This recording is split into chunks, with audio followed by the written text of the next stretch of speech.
అందరూ సైడ్ ఉండాలి కూడా అతరా ఇదేమి రాజ్యం ఇదేమి రాజ్యం ఇదేమి రాజ్యం ఇదేమి రాజ్యం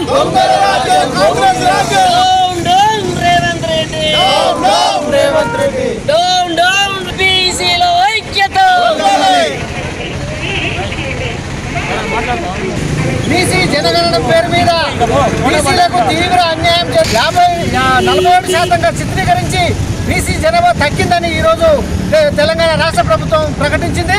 దాన్ని మేము బీసీ సంక్షేమ సంఘం సూర్యాపేట జిల్లా తరఫున తీవ్రంగా ఖండిస్తున్నాం, తీవ్రంగా వ్యతిరేకిస్తున్నాం. ఆ బిల్లుని వాళ్ళు ఈ బిల్లుని అసెంబ్లీలో ప్రవేశపెట్టకూడదని ఈ సందర్భంగా డిమాండ్ చేస్తున్నాం.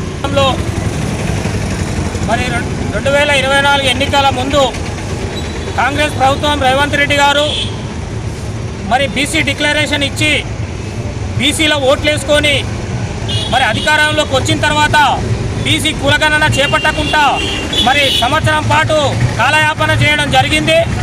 మరి ఆ కాలయాపన వల్ల మేము బీసీ సంక్షేమ సంఘం నుండి బీసీ సంఘాలందరం కూడా పెద్ద ఎత్తున పోరాటాలు చేయడం జరిగింది పార్టీ మీద, అదేవిధంగా ప్రభుత్వం మీద. మరి అది అప్పటికి కూడా పోరాటాలకు కూడా తలవకుండా మరి ఈ యొక్క బీసీల మీద ప్రేమ లేకుండా, బీసీల మీద ఎలాంటి సంక్షేమం లేకుండా ఉన్న ఈ యొక్క ప్రభుత్వం మరి హైకోర్టుకు పోయిన తర్వాత బీసీ కులగణన చేసిన తర్వాతనే మరి స్థానిక సంస్థలు బీసీలకు 42% రిజర్వేషన్లు ఇచ్చిన తర్వాతనే స్థానిక సంస్థలు ఎన్నికలు నిర్వహించాలని హైకోర్టుకు పోయినాక హైకోర్టు మరి మొట్టికాయలు వేసిన తర్వాత హైకోర్టుకు మరి మాకు 120 రోజులలో మేము టైం ఇవ్వండి అని అడిగి మరి బీసీ కులగణన చేపట్టి మరి బీసీలను అనగలొక్కే విధంగా బీసీలకు రిజర్వేషన్లు ఇవ్వద్దనే ఆలోచనతోటి ఈ యొక్క ప్రభుత్వం కుట్రబాన్ని బీసీలను మోసం చేయడం జరుగుతున్నది.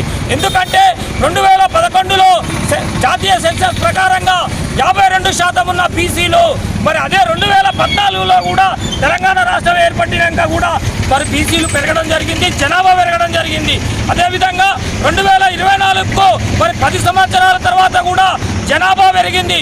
130 కోట్ల నుంచి 142 కోట్ల జనాభా దేశంలో అయింది, రాష్ట్రంలో పెరిగింది.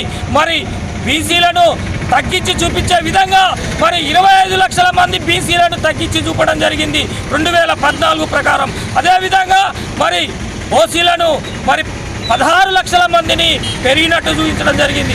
మరి ఓసీలో పెరిగినట్టు చూపించడము, బీసీలు ఉన్న 52% మరి తగ్గించి మరి చెప్పడం, మరి 25 లక్షల మందిని బీసీలకు తక్కువ చూపించడము, ఇది చాలా బీసీలకు అన్యాయం చేస్తుంది, మోసం చేస్తుంది, కుట్ర పన్నుతుంది.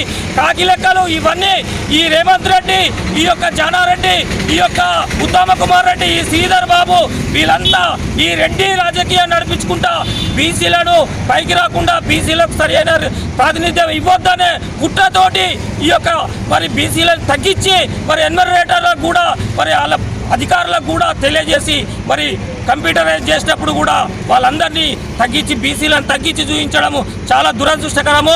ఈ బీసీలకు 42% రిజర్వేషన్లు స్థానిక సంస్థలలో ప్రకటించిన తర్వాతనే స్థానిక ఎన్నికలకు పోవాలని డిమాండ్ చేస్తున్నాం. లేని రాబోయే ఎన్నికల్లో స్థానిక సంస్థల్లో పుట్టగతలు లేకుండా మరి పాతాళ లోకానికి కాంగ్రెస్ ప్రభుత్వాన్ని తొక్కుతామని హెచ్చరిక చేస్తున్నాం. అన్ని కులాల సంఘాలతో కలుపుకొని పెద్ద ఎత్తున ఈ ప్రభుత్వం మీద ఉద్యమం చేస్తామని హెచ్చరిక చేస్తా ఉన్నాం.